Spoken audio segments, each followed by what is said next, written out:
ideology that takes over states and organizations in the region. So what? When it comes to their own public opinion, Israel is still the enemy. And they cannot do what they want to do. And this is to coordinate and cooperate with Israel on security, regional security, without Israel doing something on the Israeli-Palestinian track.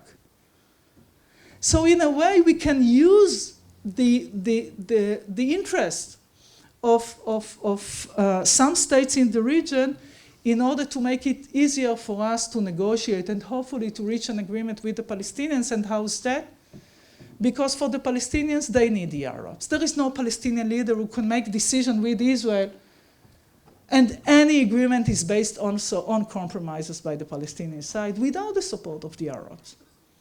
And for the Israelis, those saying, you know, there is no hope for peace with the Palestinians, Abu Mazen is too weak, he cannot make decisions, what's the use of it, we would face just terror. I mean, I can have the list of the excuses and sometimes the real reasons why not to renegotiate.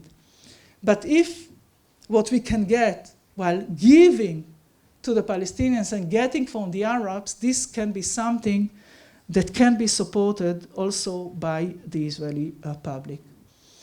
And unfortunately, there are those using Israel's security in order to say no, in order to give an answer that I would not accept when there is a terror, really horrific terror events, as we saw and faced last week. I mean, a young girl in a bed and a father when his children are looking at. But the answer is not by building more settlements. The answer is to give security. And security, the Israeli security is based on the IDF, Israeli Defense Force, on the relations between Israel and the US, in the legitimacy of Israel to act against terror. And I hope that it's becoming more clear in Israel when having a right-wing, a really right-wing government in Israel, that security is not only military operation, but it's a combination of military operations when needed, but also with some initiative, political initiative, something that can change the realities on the ground and can change the strategic situation of Israel in the region. Now, I believe that instead of, being united against those that are against us, changing Israel, the nature of Zionism was to take the Jewish people from the ghetto and to create a sovereign, strong state, independent state, and this is what Israel is. But my feeling these days is that Israel is becoming a kind of a new ghetto in the Middle East. Isolated, translating Judaism into something which is more religious, thinking that the entire world is anti-Semitic, BDS, they hate us, so we should stick together because they hate us. No, this was not the idea of Zionism. And Israel is strong enough, as I said before, to take criticism, to open a new dialogue with the world Jewry, to open a new dialogue with the world, and to speak about our interests when needed as well. As long as we decide what is our vision, what is our destination, where we want to go, and what are our values. And this is an internal debate in Israel, sometimes quite difficult to handle.